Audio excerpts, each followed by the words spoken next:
Gas.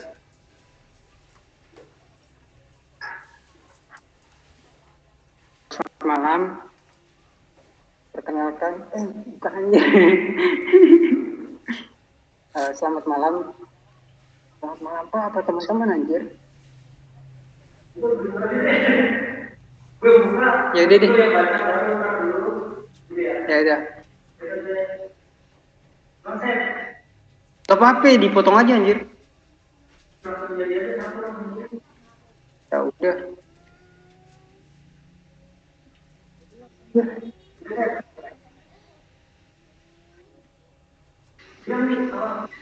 Udah siap.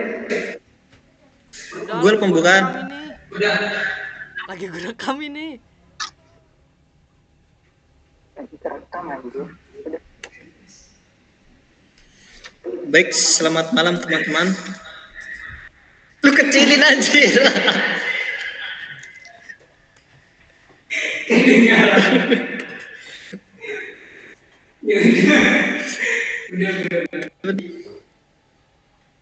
Assalamualaikum warahmatullahi wabarakatuh. Selamat malam teman-teman. Di sini kami ingin presentasikan tugas kelompok kami yang bertemakan distribusi probabilitas.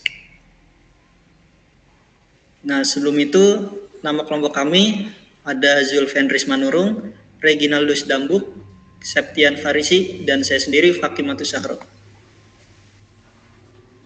Nah, distribusi probabilitas adalah fungsi yang memberikan kemungkinan relatif terjadinya semua kemungkinan hasil percobaan.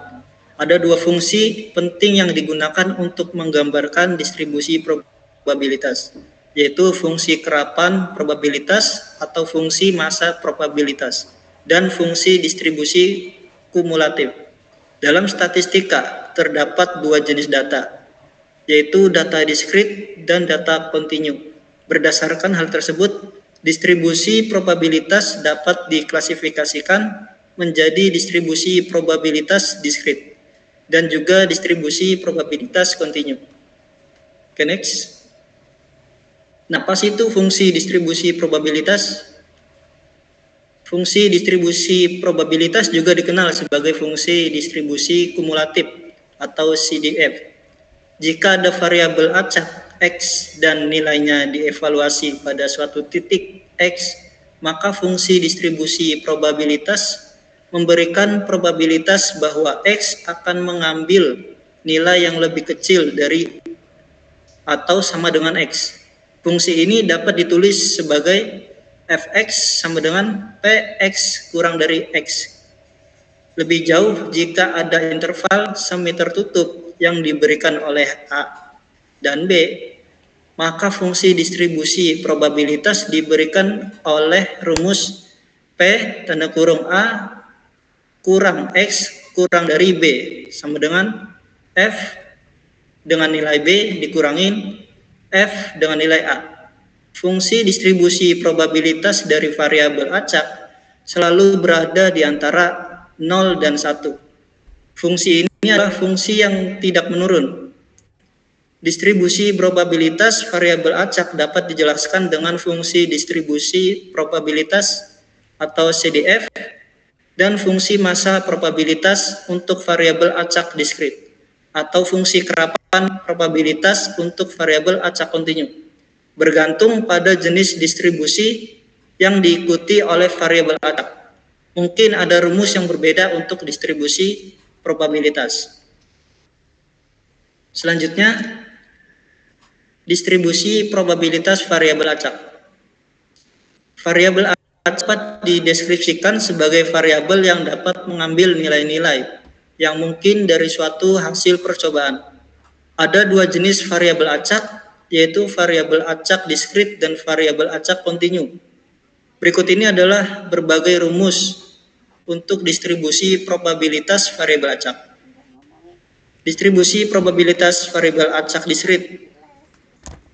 Variabel acak diskrit dapat didefinisikan sebagai variabel yang dapat memiliki nilai unik yang dapat dihitung seperti 0, 1, 2, 3, dan seterusnya. Rumus untuk fungsi distribusi probabilitas dan fungsi massa probabilitas. Untuk variabel acak diskrit diberikan di bawah ini. Fungsi distribusi probabilitas fx sama dengan p x kurang dari x kecil.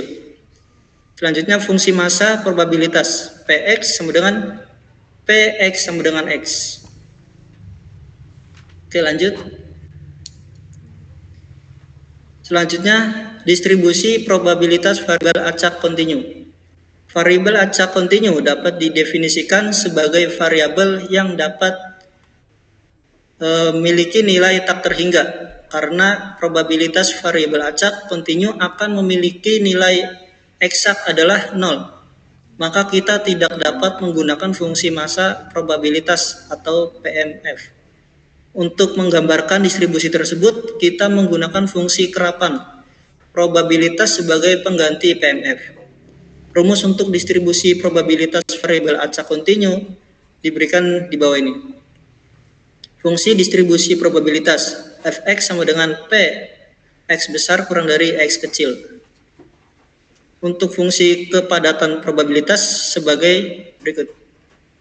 Fx sama dengan d dibagi dx f dengan nilai x, di mana fx integral x minus tak terhingga fu du sama dengan integral x minus tak terhingga fu du.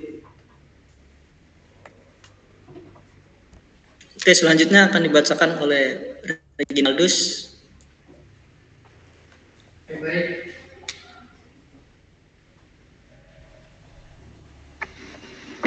Baik, selanjutnya akan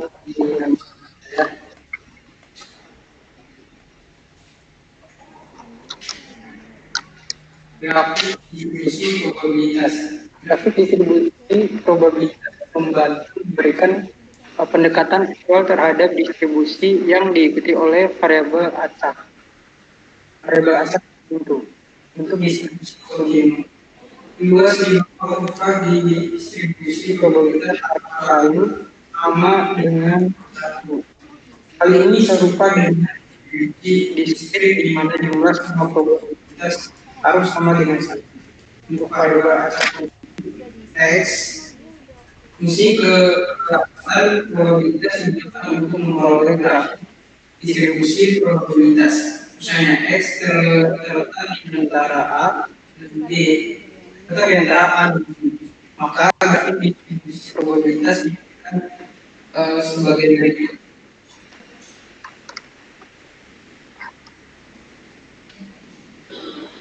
Berikutnya fungsi distribusi probabilitas dan fungsi kepadatan probabilitas. Baik fungsi distribusi probabilitas maupun fungsi kerapatan probabilitas digunakan untuk menggambarkan distribusi probabilitas. Fungsi distribusi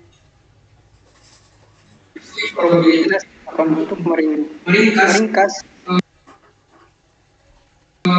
fungsi variabel acak. Fungsi tersebut terdefinisi dengan baik untuk distribusi kontinu dan isi kerapatan probabilitas PDF di sisi lain hanya dapat digunakan untuk distribusi kontinu. Fungsi ini dapat didefinisikan sebagai kemungkinan variabel acak untuk distribusi.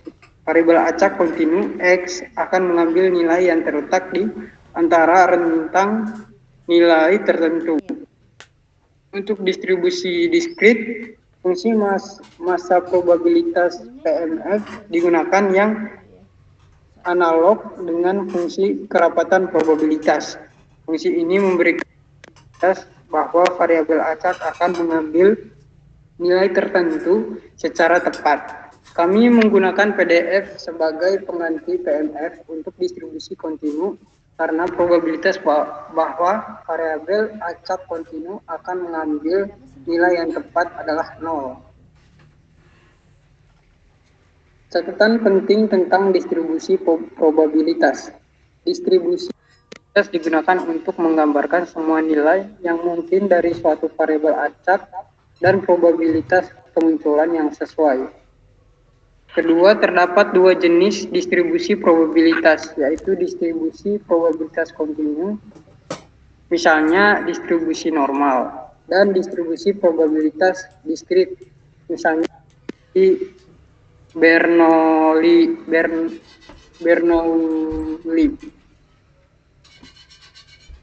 Berikutnya fungsi distribusi probabilitas dan fungsi probabilitas atau PDF dapat digunakan untuk menggambarkan karakteristik distribusi kontinu. Berikutnya distribusi diskrit dapat didefinisikan massa probabilitas atau PMF dan fungsi distribusi probabilitas. Berikutnya akan dibacakan oleh teman kita Septian.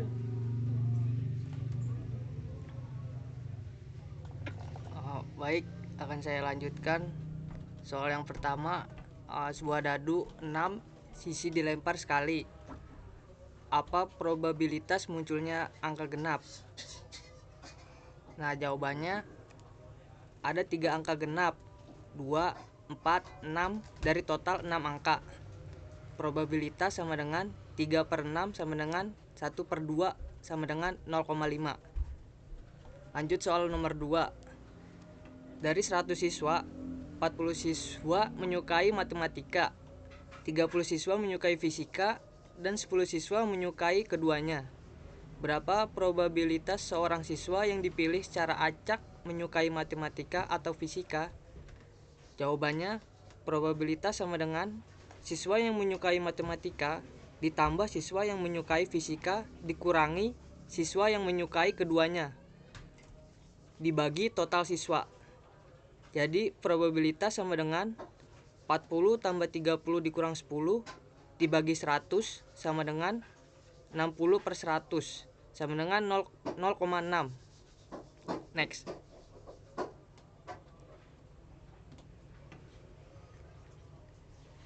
Soal nomor 3. Dalam suatu eksperimen, probabilitas sukses adalah 0,2.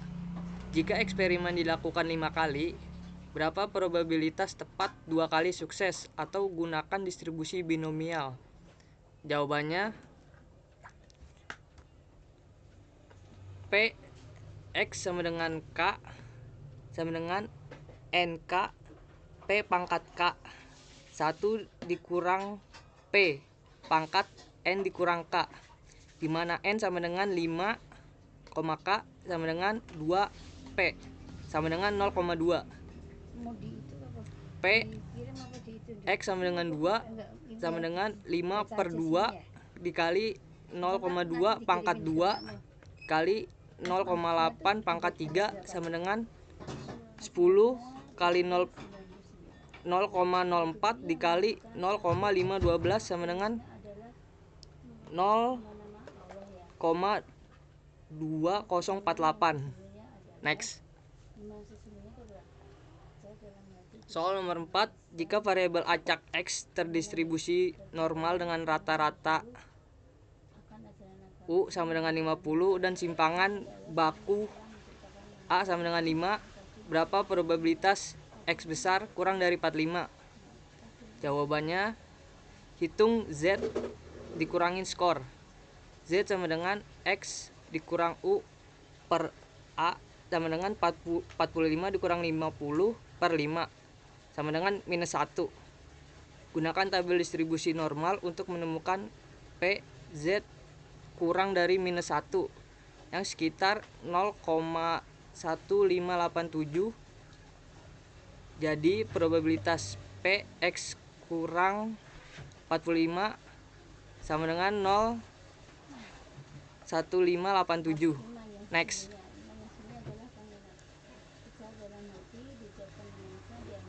Selanjutnya akan dibacakan oleh Zulfenris.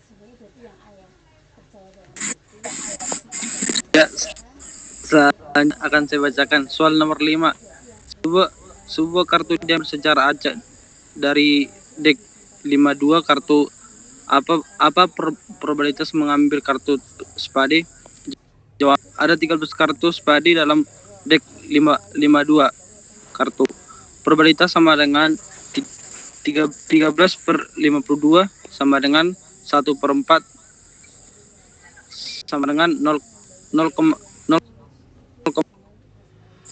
Soal nomor 6. Jika seorang siswa memiliki probabilitas 7 untuk lulus ujian, berapa probabilitas bahwa dari 4 siswa yang diuji tepat 3 siswa yang lulus? Jawaban: gunakan rumus distribusi binomial. P X sama 3 sama dengan 4, 3. 0,7 per pangkat 3. 0,3,1 sama dengan 4,0,343. 0,3 sama dengan 0,4116. Next.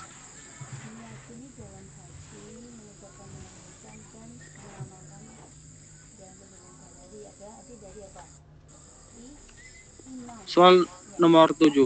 Dalam pengujian hipotesis, jika nilai adalah 0,03, apa keputusan seharusnya diambil jika tingkat signifikasi adalah 0,05? Jawaban: karena nilai P 0,03 lebih kecil dari tingkat signifikasi 0,05, maka kita menolak hipotesis 0. Soal nomor 4. Dari 30 orang, 18 orang menyukai kopi, 12 orang menyukai teh, dan 6 orang menyukai keduanya. Berapa banyak orang yang hanya menyukai kopi? Jawaban: orang yang hanya menyukai kopi sama dengan orang yang menyukai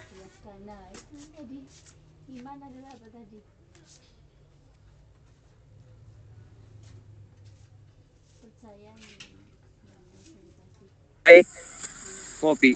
Orang yang menyukai keduanya sama dengan next.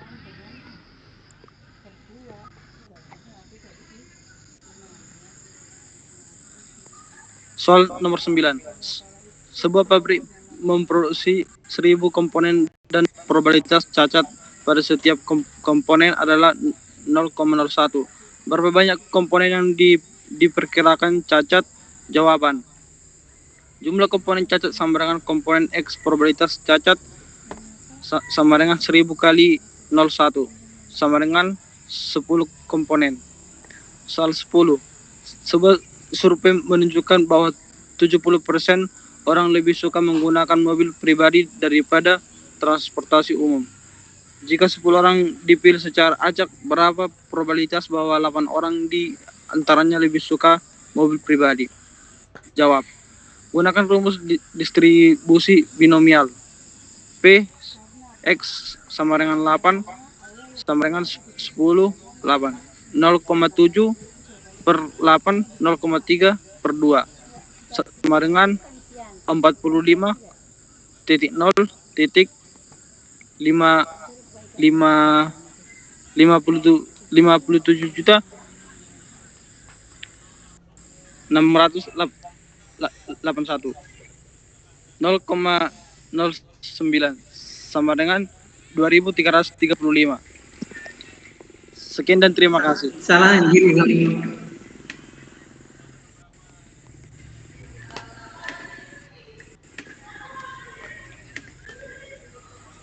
Oke, baik teman-teman, mungkin itu saja yang bisa kami sampaikan. Kurang lebihnya kami mohon maaf yang sebesar-besarnya. Saya akhir berkata. Waalaikumsalam warahmatullahi wabarakatuh.